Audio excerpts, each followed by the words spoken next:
안녕하세요. 저는 지금 남편과 이혼 소송 중인 30대 여자입니다.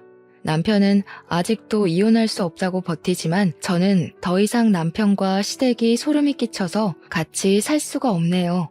어떻게 사람 하나를 바보처럼 만들 수가 있는 것인지 아직도 이해가 되지 않습니다.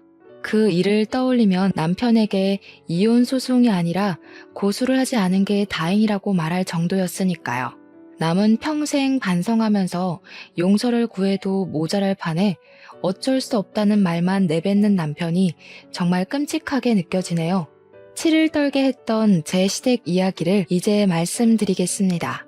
남편과 저는 꽤 오랫동안 연애를 하고 결혼하게 되었습니다. 무려 5년을 사귀고 결혼했으니 만난 시간이 짧은 건 아니었죠. 결혼 전에는 남편이 자신의 상태를 몰랐을 테지만 미리 알았다고 해도 남편은 제게 아무 말 하지 않고 결혼을 했을 겁니다. 짧지 않은 시간을 함께 보내고 결혼했습니다만 역시 결혼은 연애와 다르더군요. 연애 시절과는 다른 남편의 모습에 처음에는 제가 그동안 만나왔던 사람이 맞나 싶었죠. 사람이 확 바뀐 건 아닌데 뭔가 힘이 빠진 사람처럼 보였다고 할까요? 무언가 사람이 자신감 없는 것처럼 보이면서 맥 빠진 사람처럼 보였습니다. 연애 시절에는 항상 자신감이 넘치고 활기가 있던 사람이 그러고 있으니 걱정이 되었습니다. 회사에 무슨 일이라도 있어서 저러는 건가 싶었죠. 자기야, 회사에 무슨 일이라도 있어? 요즘 왜 그래? 축 처져서 무슨 일이 있으면 나한테 말이라도 해봐. 그래야 도울 수 있는 일이면 같이 도와주지. 아니야, 별일 아니니까 신경 쓰지 않아도 돼. 진짜야, 신경 쓰지 마. 남편은 스스로 별일 아니라고 했지만 남편만 바라보는 저는 속이 참 불편하더라고요. 제가 어디선가 들은 바로는 남자도 혼자만의 시간을 가지는 게 중요하다고 하더군요. 그래서 자꾸 이유를 캐물으면 남편이 짜증을 낼까 싶어 남편에게 혼자만의 시간이 생기도록 많이 노력했습니다. 남편의 기운 빠진 모습은 하루 이틀을 넘어 한 달이 넘어가도 좀처럼 좋아지지 않았습니다. 무슨 일 때문에 저렇게 우울해 보이나 싶어도 무슨 일인지 말을 안 해주니 알 수가 없었죠. 그 맥 빠진 모습은 1년 가까이 유지가 되었습니다.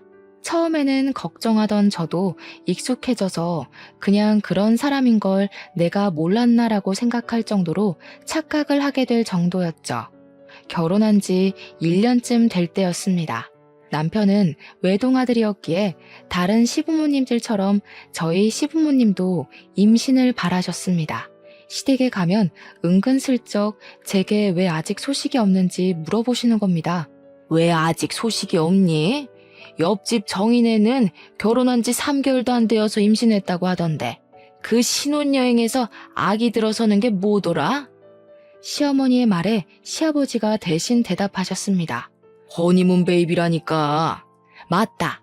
허니 베이비 가졌다고 하더라. 너희는 왜 소식이 없니? 혹시 피임하고 그러냐? 결혼했으면 애를 가져야지. 절대 피임 같은 거 하지 마라. 허니문이래도. 시끄러워. 내가 말하고 있잖아. 당신은 좀 끼어들지 좀 마. 며느리 앞에서 내 체면 좀 생각해. 저희 시댁은 주도권은 시어머니의 독재 체제였습니다. 아버님은 어머님이 시키면 시키는 대로 하시는 분이셨죠. 그런 건 안 하니까 걱정하지 마세요. 저희도 노력하고 있어요. 보통 큰 이유 없으면 3년 이내로 생긴다고 하네요. 그래, 그런 건 안 한다고 하니까 다행이다만 그래도 신경 쓰고 해라. 너도 이제 신경 쓸 나이잖아. 저는 작게 네 하고 남편과 시댁을 나왔죠. 그때만 해도 기다리면 아이가 자연스럽게 생기겠지 하고 별 대수롭지 않게 여겼습니다. 그런데 결혼 3년 차가 되어도 아이가 생기지 않자 어머님의 추궁이 다시 시작되었죠. 너희 아직도 피임하고 있니? 내가 전에 하지 말라고 하지 않았어? 왜 아이 소식이 없는 거야? 저희도 애 낳고 싶어요, 어머니. 그런 거 안 한다고 말씀드렸잖아요. 제 말을 들은 어머님의 두 눈이 동그래지시는 겁니다. 지금까지 저희가 아이가 안 생기는 것은 피임 탓이라고 생각하고 계셨나 보더라고요. 아이고, 그게 무슨 말이냐? 피임을 하지 않는데도 아직도 아이가 안 들어선다는 말이야? 산부인과는 가봤니? 검사는 해봤어? 속사포 같은 어머님의 말에 대답했습니다. 그럼요. 아무 이상 없다고 기다려보라고 했어요. 너무 걱정하지 마세요. 요즘은 다 임신이 늦어진다고 의사 선생님께서 그랬어요. 3년간 기다렸는데 뭘 더 기다리라는 거냐? 너희들 나이는 생각도 안 하니? 더 기다렸다가는 환갑에 아이 낳을 거니? 안 되겠다. 너 내일 오후에 시간 비워둬라. 알았지? 나랑 같이 갈 데 있으니까. 제가 안 된다고 말해봤자 그게 어머님 귀에 들어올 리가 없었죠. 회사에 반차를 쓰고 어머님을 따라 나서야 했습니다.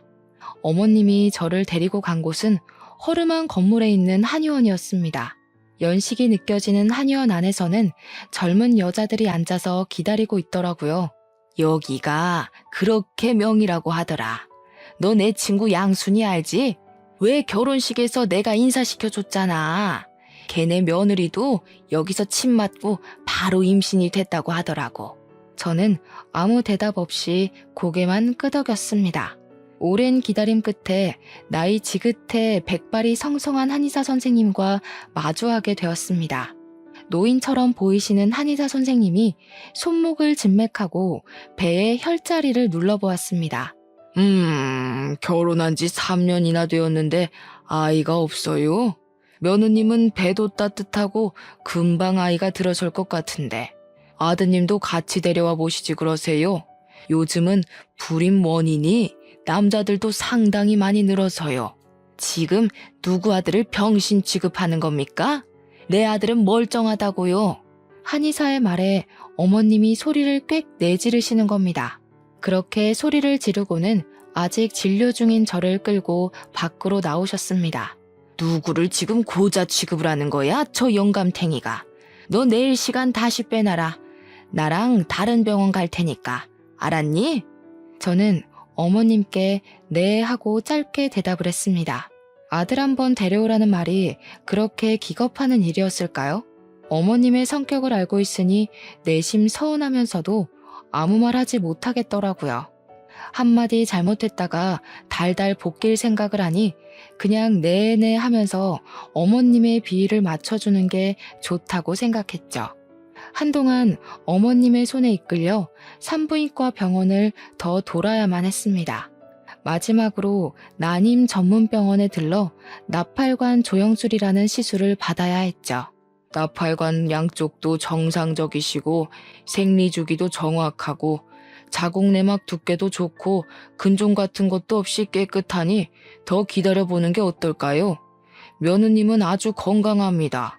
얼마나 기다려야 아이를 가질 수 있는데요? 정 그렇게 급하시면 인공수정이나 시험관을 해보는 방법도 있습니다.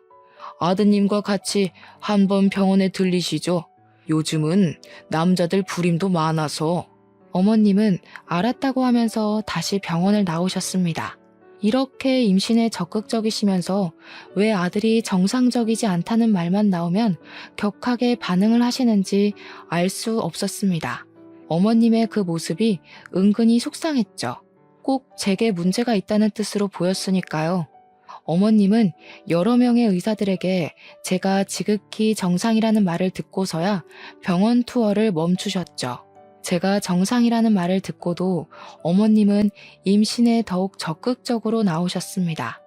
몸에 좋다는 음식은 다 해먹이기 시작했죠. 보약이며 보양식이며 안 먹은 게 없을 정도였습니다.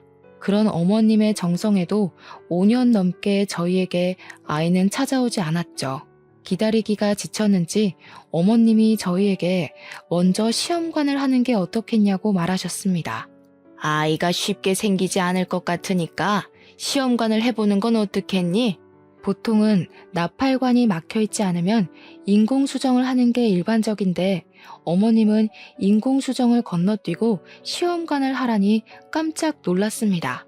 그런데 제가 병원에 다녀왔을 때는 시험관보다 인공수정을 해보라고 하던데요. 바로 시험관을 하는 건 좀 그렇지 않을까요? 너는 하나는 알고 둘은 모르는구나.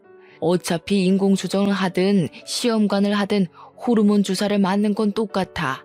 그런데 뭐하러 인공수정하고 시험관을 또 하니? 그냥 처음부터 시험관을 하는 게 낫지.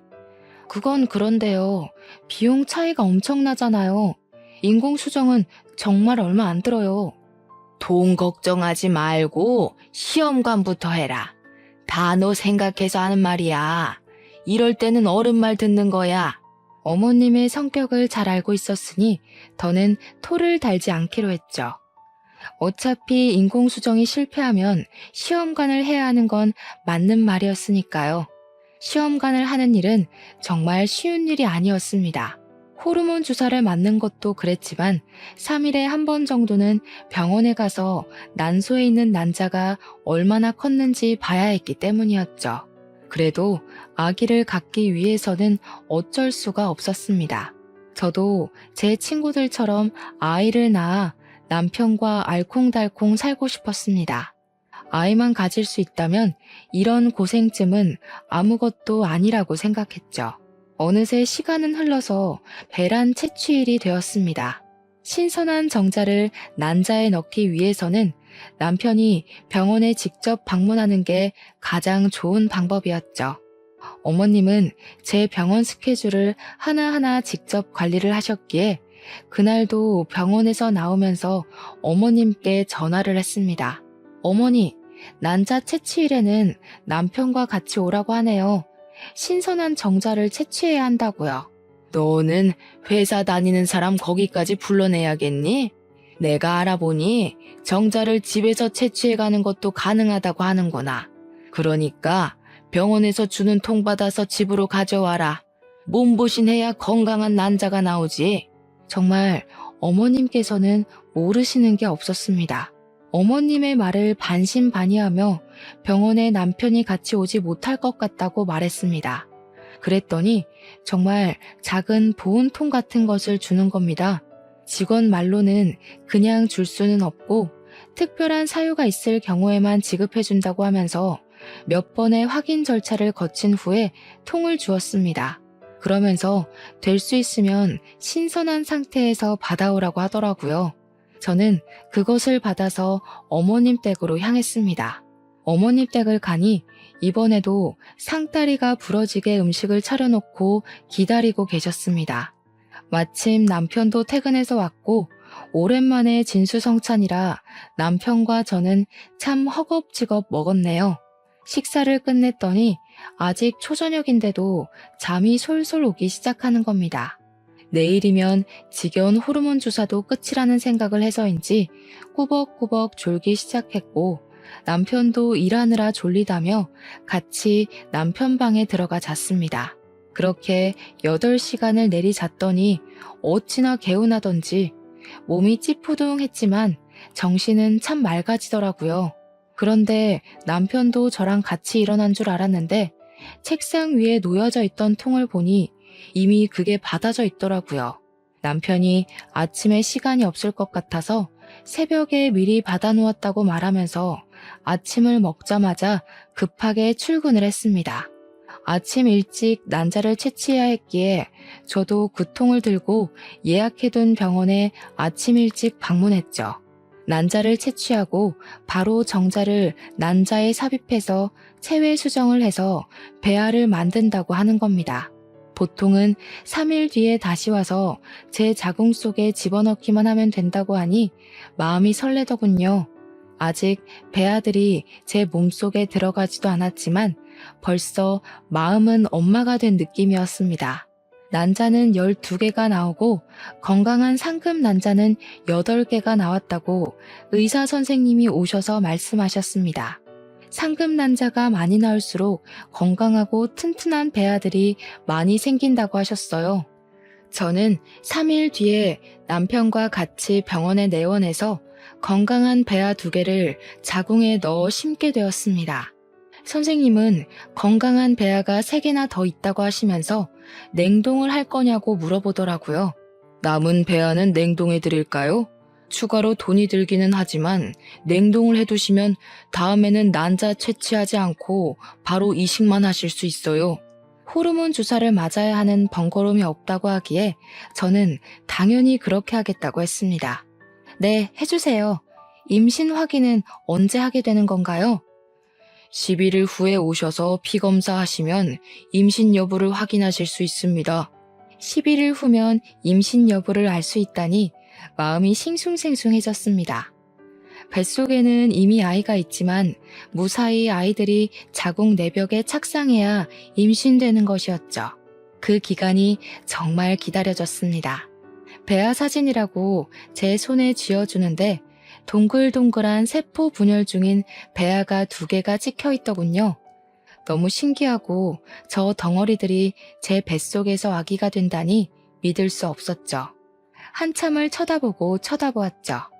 이식 후 2시간 동안 안정을 위해 침대에 누워있다가 집으로 돌아갈 수 있었습니다. 집으로 돌아오는 길에 소식을 기다렸을 어머님께 전화를 드렸습니다. 어머님, 지금 이식 끝내고 집으로 돌아가는 길이에요. 2개 이식 끝냈고요. 3개는 냉동을 해두고 왔어요. 11일 후에 피검사하면 임신인지 알 수 있대요. 그래? 아유, 잘했다. 그런데 왜 너희 집으로 가니? 우리 집으로 와라. 이제부터가 진짜 시작이야. 몸 조심하고 잘 먹고 해야 아이가 잘 붙어 있지. 그리고 너 회사에 전화해서 당분간 쉰다고 해라. 꼼짝 않고 누워 있어야 착상이 잘 된다고 하더구나. 우리 집으로 와서 푹 쉬다가 임신되면 그때 출근해. 임신이 되면 출근하라는 소리에 깜짝 놀랐습니다. 오늘 하루도 팀장님께 사정해서 받은 월차였거든요. 네? 그게 무슨 말씀이세요? 당분간 쉬라뇨. 어머니, 그럼 저 회사에서 잘려요. 병원에서 이식 후에 몇 시간 동안만 휴식 취하면 가벼운 일상생활은 가능하다고 했어요. 걱정하지 마세요. 내가 다 알아봤다. 내가 아는 김씨 며느리도 일주일간 누워있었더니 한 번에 임신이 성공했다는구나. 잔말하지 말고 우리 집으로 와. 어머님은 무조건 시댁으로 오라고 명령하며 전화를 끊어버리셨습니다. 그 성격을 누가 막을 수가 있을까요? 집으로 향하던 차를 돌려 시댁으로 향하게 되었습니다. 어머님이 말린다고 출근을 안 할 수는 없는 노릇이니 식사를 하면서 괜찮다고 안심을 시켜드려야 했습니다. 어머님, 너무 걱정하지 마세요. 병원에서도 일상생활은 가능하다고 했어요. 출근해도 괜찮을 거예요. 제 업무가 무거운 짐 들거나 돌아다니는 일도 아니고 사무실에 가만히 앉아서 컴퓨터를 하는 일이잖아요. 그러다가 아이가 아래로 흘러내리기라도 하면 어쩌려고? 앉아있는 것도 1~2시간이지. 종일 그렇게 일하고 출퇴근은 또 버스 타고 올 거 아니야. 그런 건 생각 안 하니? 그런 건 일상생활 범주에 끼잖아요. 괜찮을 거예요. 어머님은 저를 향해 화를 내셨어요. 예, 그러다가 애가 잘못되기라도 하면 어쩌려고 그러는 거니? 한 번에 철석같이 붙어야 그 고생을 안 하지. 설마 너 그 고생을 또 하고 싶어서 그러니? 그렇다고 일을 그만둘 수는 없잖아요. 아이를 낳는다면 앞으로 돈이 많이 필요할 텐데요. 아무 일 없을 테니까 너무 걱정하지 마세요. 제 말에 어머님은 못마땅한 표정을 지으셨습니다. 하지만 어쩌겠어요. 요즘 시대에 아이 하나를 키우려고 해도 돈이 많이 드는걸요. 불안해도 일을 해야 했습니다. 겨우 어머님을 설득하고 그날은 저녁만 먹고 집으로 돌아갈 수 있었습니다. 임신 결과를 기다리는 11일 동안 살얼음판을 걷듯 조심해서 다녔습니다. 혹시라도 뱃속의 아이가 미끄러지지는 않을까 싶어서죠. 아직은 착상도 되지 않은 세포 덩어리에 불과하지만 마음은 이미 임신을 했다고 생각해서일까요? 모든 것이 조심스럽고 먹는 것 하나도 신경 쓰게 되더라고요. 그 2주가 안 되는 시간이 얼마나 길게 느껴지던지 빨리 피검사를 하고 아이를 가졌다는 소식을 기다렸습니다. 드디어 11일에 아주 긴 시간이 지나고 남편과 병원을 내원하게 되었습니다. 팔뚝에서 피를 뽑고 잠시 기다리자 검사 결과가 나왔다고 진료실 안으로 들어오라고 하더라고요. 그 순간 얼마나 떨리고 설레던지 조심히 의사 선생님 앞으로 가서 마주 앉았습니다. 수치가 낮네요. 임신이 안 되셨어요. 다음 월경을 시작하시고 검사 후 다시 날짜를 잡아야 할 것 같네요. 임신이 안 됐다는 소리에 실망감이 밀려왔습니다. 기대를 많이 했거든요. 제 실망한 얼굴을 보았는지 의사 선생님께서 저를 위로해 주더군요. 너무 실망하지 마세요. 아직 건강한 배야 3개나 냉동해 두었잖아요. 다음에 3개 한꺼번에 넣어봅시다. 어깨가 축 처져 병원에서 나오는데 임신이 안 됐다는 것도 그렇지만 어머님께 한 소리 들을 생각하니 눈앞이 막막해지더라고요. 그래도 알려드려야지 어쩌겠어요. 저보다 더 많이 손주를 기다리셨으니까요. 어머니, 병원에 다녀왔어요. 그런데 임신이 안 되었다고 하네요. 어머님은 한참이나 핸드폰 너머로 아무 말이 없으셨어요. 당연히 한 소리 들을 줄 알고 잔뜩 긴장하고 있었는데 말이죠. 안 됐으면 어쩔 수 없지. 다음에는 언제 이식 가능하다고 하니? 그 냉동인가? 그거 할 수 있다고 했지? 이미 안 된 건 잊어버리고 빨리 다음 이식 준비해라. 딱 그 말만 하시고 전화를 끊으시더라고요. 그때는 얼마나 감사하던지 어머님도 저만큼 실망하셨을 테지만 내색하지 않으셨죠. 집으로 돌아가는 길에 남편은 아무 말이 없었습니다. 제가 말을 걸어도 뚝뚝 끊어지는 단답형 말뿐이었죠.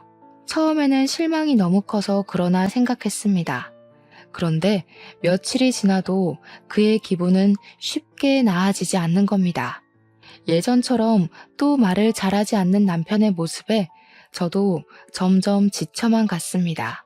착상에 실패해서 저도 예민할 수밖에 없었던 상황이었고 이제는 남편에게 말 거는 것조차 포기하고 말았습니다. 그렇게 서로 대화를 잃어간 채 한 달이 지나버렸고 어김없이 생리가 터지고 말았습니다. 생리가 터질 것을 알고 있었지만 정말 실망스럽더군요. 사람 마음이 그렇잖아요. 혹시라도 기적이 일어나지 않을까 하는 마음이요. 저는 다시 병원을 내원하고 피검사를 하고 이식 날짜를 잡아야 했습니다. 호르몬 주사를 맞지 않을 뿐이지 복잡한 건 똑같았습니다. 다시 이식날이 되어 병원 천장을 바라보고 있는데 마음이 복잡해지더라고요. 이번에는 3개나 넣는데 혹시 새쌍둥이가 되는 거 아닐까?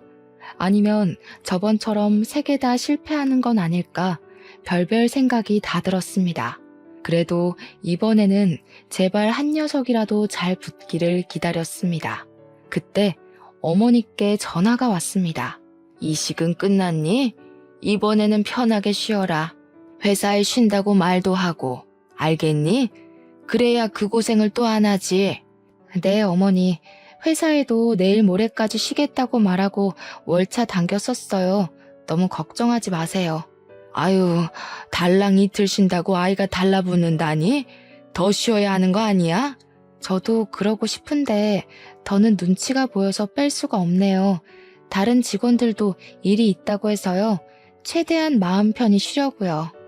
그래, 너희 집으로 가지 말고 이쪽으로 와. 그래야 푹 쉬지. 친딸처럼 챙겨주시는 마음에 감동했습니다. 하나하나 신경 써서 챙겨주는 게 어렵잖아요. 어머님은 이부자리 하나, 먹는 것 하나까지 신경 써서 챙겨주셨지만 이번에도 임신이 되지 않았습니다. 2번째 시험관마저 실패를 하니 마음이 뒤숭숭해졌습니다. 큰 문제가 없으면 착상이라도 했을 텐데 그럴 기미조차 보이지 않았으니까요. 간혹 면역 이상이 생겨 배아가 착상하지 못하게 하는 경우도 있다고 했거든요. 하지만 저를 가장 힘들게 한 건 바로 남편의 무관심이었어요. 고생했다. 그 한마디가 그렇게도 어려운 걸까요? 남편은 그 한마디조차 제게 해주지 않는 겁니다. 모든 일을 남일처럼 방관하는 남편이 너무 얄미워 죽겠는데 어머님께서도 저번처럼 그냥 넘어가시지 않으셨죠. 너는 무슨 애가 2번씩이나 아이를 흘려보내니? 정말 너한테 큰 문제가 없다고 했니? 나는 아무래도 그 병원이 못 믿었다. 어떻게 2번이나 실패할 수가 있지? 다른 집 며느리들은 척척 잘도 붙더구만. 아유, 내가 말을 안 하려고 해도 안 할 수가 없다. 어머니, 정말 죄송해요. 저도 이번에는 정말 조심한다고 했는데 제 아이들이 아니었나 봐요. 말은 그렇게 했지만 속으로는 서러워 미치겠더라고요. 저도 엄마가 되고 싶고 아이를 품고 싶은 마음은 간절한데 왜 임신 실패는 전부 여자 탓인 걸까요? 차라리 여자가 아니었다면 이런 고통은 안 겪어도 되지 않았을까 하는 생각도 들었죠. 아무튼 다음에 다시 시험관 준비해라. 이번에는 직장을 그만두고서라도 임신을 해야지. 이렇게 해서 어느 세월에 임신한다니? 직장을 그만두라는 말에 숨이 턱 막혀왔습니다. 제 모든 인생을 임신에만 매달려야 하는 건 아니잖아요. 어머님이 직장까지 그만두고 임신에 집중하라고 하는데 저는 그러고 싶지 않았습니다. 꼭 아이를 낳고 살아야 될 필요도 없고요.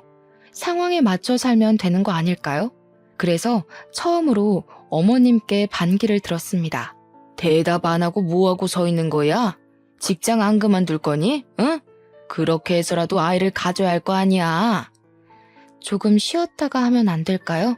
연속으로 2번이나 시험관을 했더니 몸이 너무 축난 것 같아요. 몸이 회복되고 나서 할게요. 그게 무슨 말이야? 하려면 바로 해야지. 아이가 너를 기다려주기라도 한다던? 바로 해라. 벌써 너희가 아이를 못 가진 게 몇 년인지 알기나 하니? 벌써 낳아도 2-3명은 낳았겠다. 저희 결혼 기간이 짧진 않은 시간이었지만 한 번에 임신하려고 하니 심적으로 부담이 되었습니다.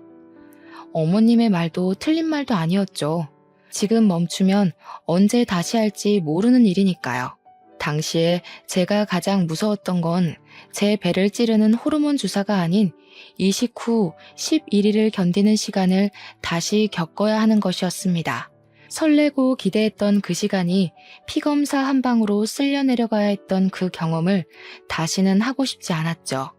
남편이라도 옆에서 거들어주면 좋겠다 싶었는데 그는 그럴 생각이 없는지 멀뚱멀뚱 핸드폰만 들여다보고 있는 겁니다. 자신은 편하게 정자만 빼주면 그만이라는 것처럼요. 첫 시험관 실패 후 그는 계속 그렇게 무관심의 상태로 지냈습니다. 저는 어떻게 해서든지 남편의 아이를 가지고 싶어서 노력하는데 제게 관심조차 주지 않는 것은 너무하다고 생각했죠. 정말 몸이 힘들어서 그래요. 한 달만이라도 쉬었다가 다시 하겠습니다. 안 된다니까 그러네. 너 나이가 몇인지는 아니? 언제 아이 낳아서 키울래? 아직 젊으니까 언제까지 젊을 줄 아는 거냐? 너 혹시 정말 몸에 이상이라도 있는 거 아니냐? 그러지 않고서야 배알을 5개나 넣고도 임신이 안 되었다는 게 말이나 되는 일이야? 어머님의 말에 서러웠습니다. 눈물이 볼을 타고 왈칵 쏟아져서 손으로 눈물을 닦아냈습니다. 그 상황에서도 남편은 핸드폰만 쳐다보고 있는 겁니다. 속이 뒤집히려고 하는데 어머님 옆에 있던 아버님이 남편 대신 말을 거들어 주셨죠. 아유, 그만 좀 해. 며느라기가 울잖아. 한 달 쉰다고 안 생길 아이가 생기는 것도 아니고 생기려면 때 되면 생기겠지. 지금 이 양반이 알지도 못하면 가만히 앉아서 텔레비전이나 봐. 내가 지금 며느리랑 이야기 중인 거 안 보여? 유일하게 제 편을 들어주던 아버님은 어머님의 핀잔에 입을 다물고 시선을 텔레비전으로 돌리셨습니다. 그 상황에서 제가 할 수 있는 것은 알겠다는 말밖에 없었습니다. 마음이 내키지 않으니 집으로 돌아오는 내내 정말 시험관을 다시 해야 하는 게 맞는 건지 의문이 들었죠. 정말 너무하다고 생각하지 않아? 나는 어떻게 해서든지 당신 아이 가지고 싶어서 노력하는데 당신은 뭐야? 어머님이 바로 이어서 하라고 다그칠 때 한마디라도 거들어줄 수는 없어? 꼭 그렇게 핸드폰만 들여다보고 있어야 해? 나보다 핸드폰이 더 중요하냐고. 남편도 제게 신경질적으로 반응을 했습니다.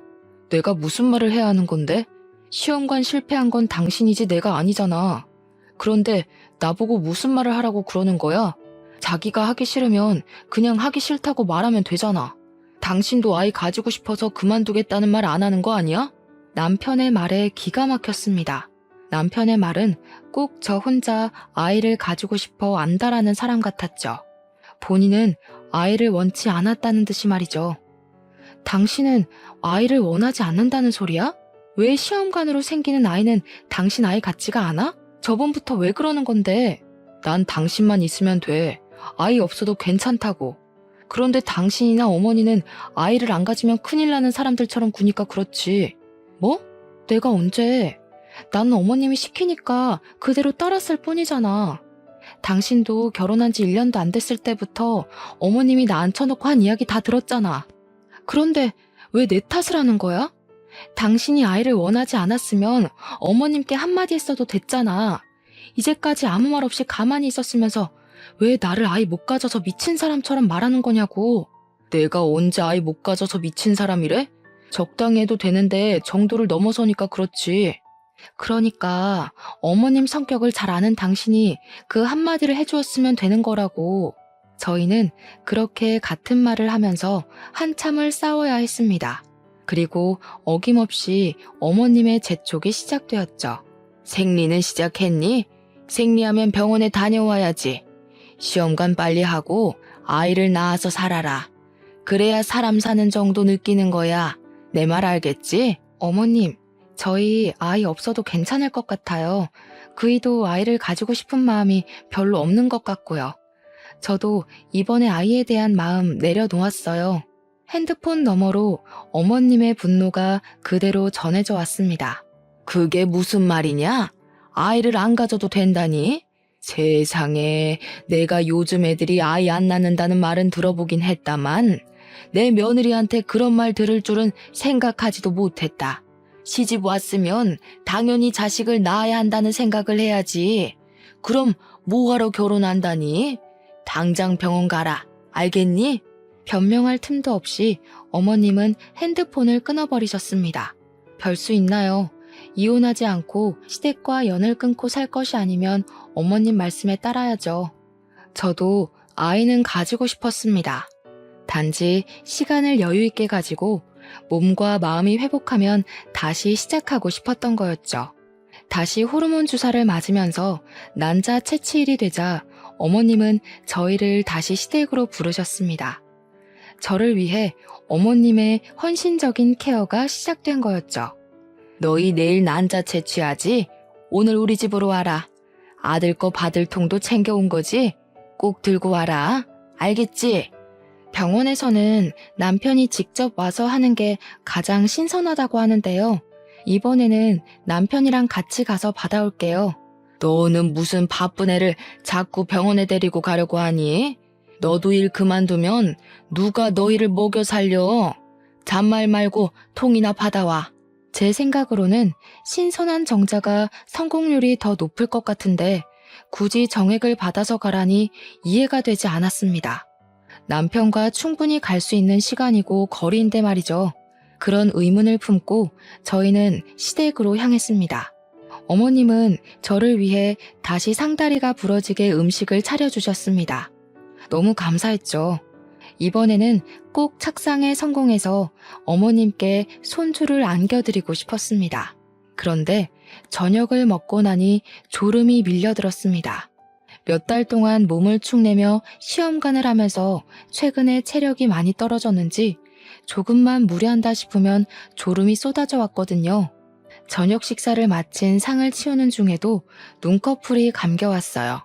참아보려고 눈을 부릅떠도 눈이 감겨오는 겁니다.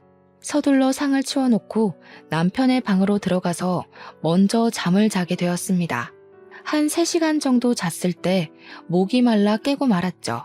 그런데 거실에서 사람들의 목소리가 귓속에 들려왔습니다. 잠결이라 잘 들리지 않았지만 남편의 목소리라는 것은 확실히 알겠더라고요. 이거 꼭 계속해야 해요? 그냥 그만하면 안 돼요. 아이 없이 그냥 살겠습니다. 그게 저희에게도 더 좋을 것 같고요.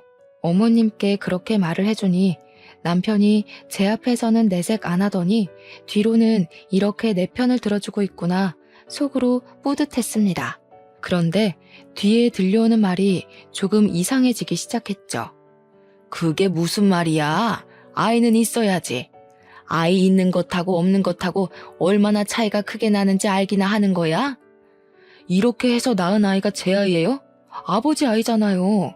저 사람 속여놔도 제 아이가 아니라 제 동생이 태어나는 거라고요. 제 아내 몸에서 나온 동생을 보면서 어떻게 평생 살라는 말이에요. 시끄러워. 그렇게 해서라도 아이를 낳아야 고자라는 소리를 안 듣지. 아휴, 난 부끄러워서 어디 가서 말도 못하고. 아이 하나만 떡하니 낳아봐라. 아무도 네가 그 무엇이냐, 무정자증이라는 거 아무도 모를 거다. 순간 제 귀를 의심했어요. 남편의 아이가 아니라 아버님의 아이라니.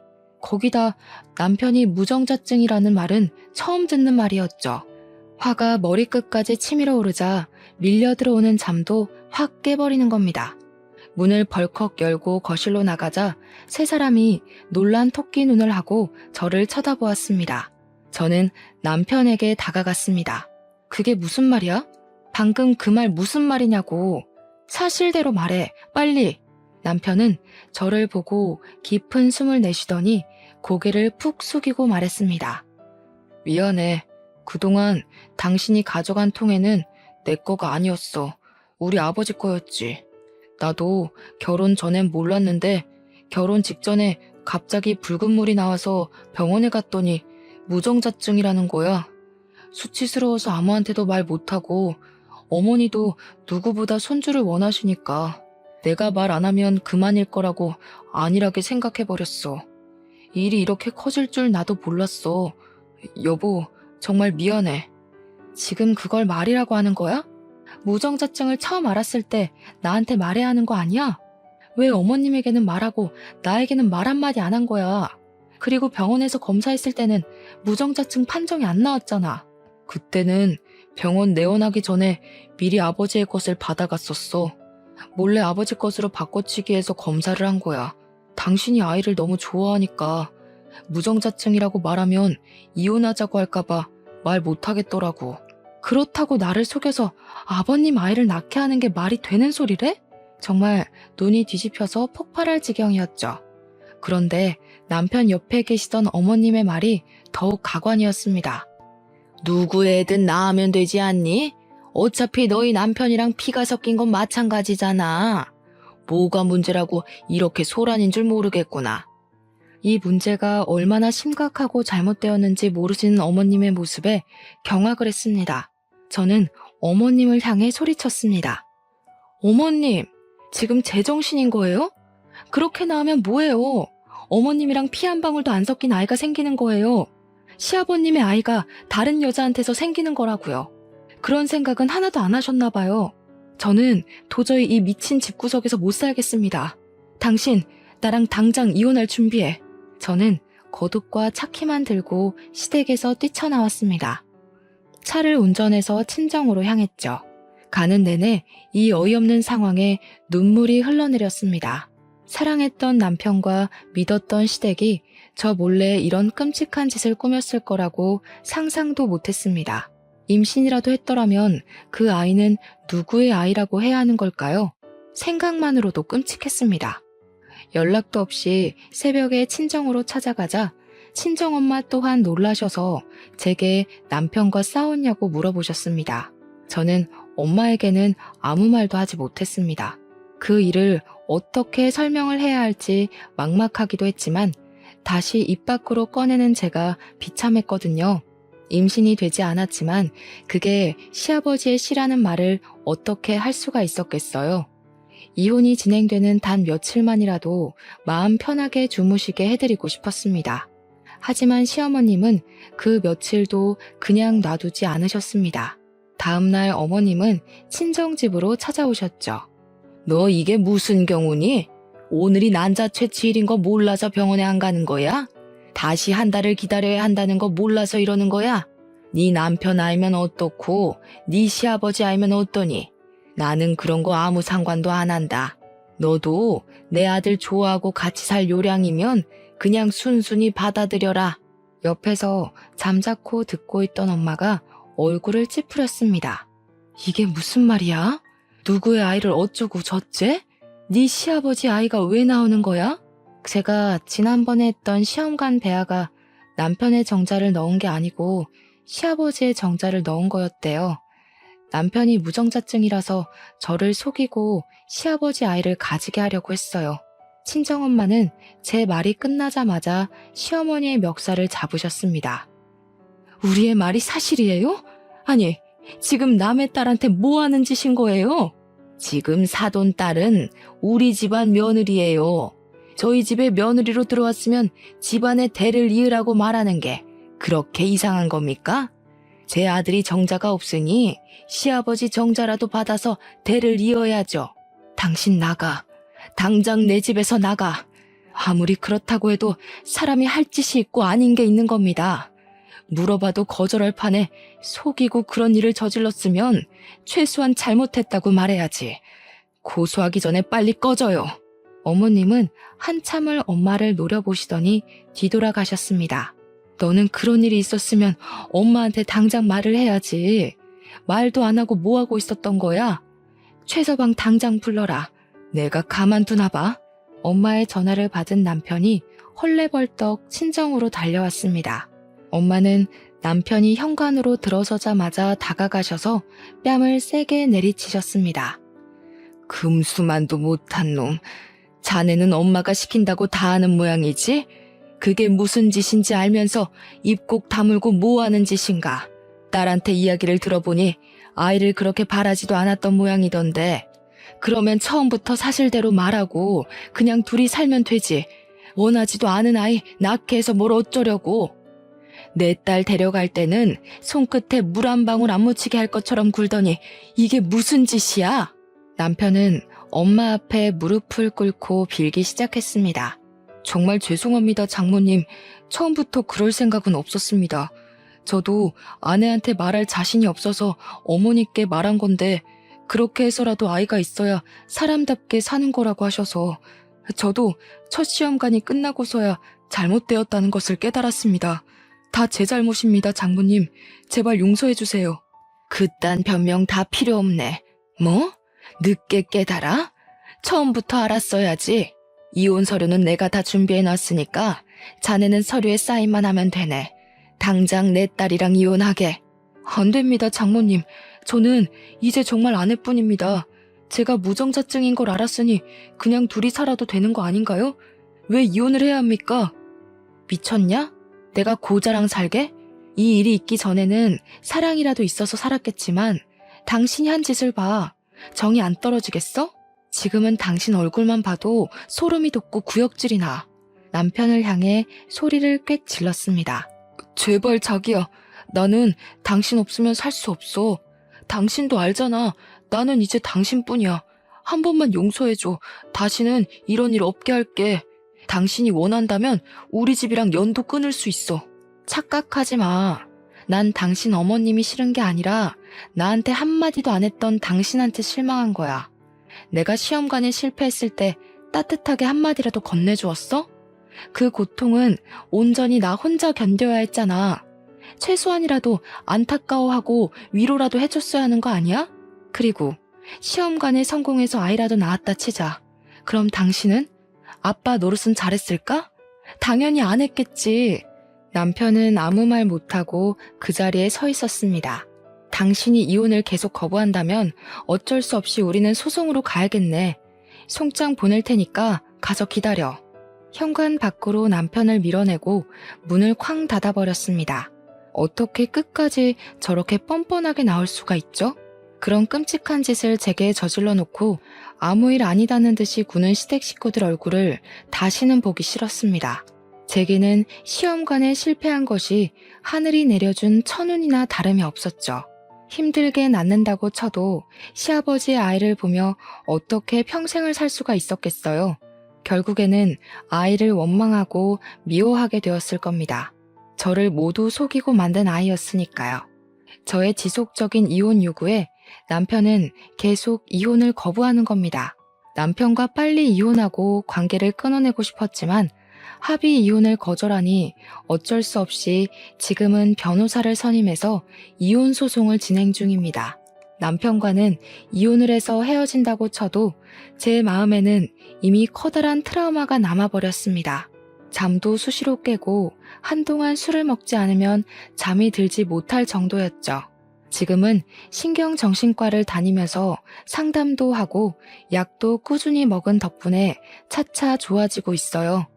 아직도 그 일을 생각하면 어이가 없어서 답답한 마음에 익명의 힘을 빌려 이곳에 글을 적게 되었네요. 이렇게 글을 적어 올리면 꽉 막힌 속이 조금은 시원해질까 싶어서 말이죠. 요즘에 난임 부부가 많다고 하잖아요. 일부러 아이를 안 가지고 둘이서만 사는 부부도 많이 늘어나고요. 그런데 왜 시어머니는 제게 시아버지 아이까지 낳아가면서 아이를 키우게 하려는지 이해가 되지 않았어요. 아들이 고자라는 게 그렇게도 싫었던 것일까요? 제 친구 말로는 어머님이 아들이 몸에 이상이 있다는 것을 인정하고 받아들이지 못해서 그런 일이 생긴 것 같다며 말하더라고요. 저도 곰곰이 생각해보면 납득할 만한 이유가 그것밖에 없더라고요. 시어머니는 항상 다른 사람의 말보단 자신의 말이 옳고 바르다고 생각했으니까요. 제 사연을 보면서 어떤 생각을 하셨을지 모르겠네요. 일단 저는 저와 같은 사연은 없었으면 좋겠네요. 자식만이 자신을 평가하는 잣대는 아니잖아요. 이 세상에는 각자의 모습대로 사는 많은 사람이 있으니까요. 모두 즐거운 일만 가득하시길 빌면서 이만 긴 글을 줄이겠습니다.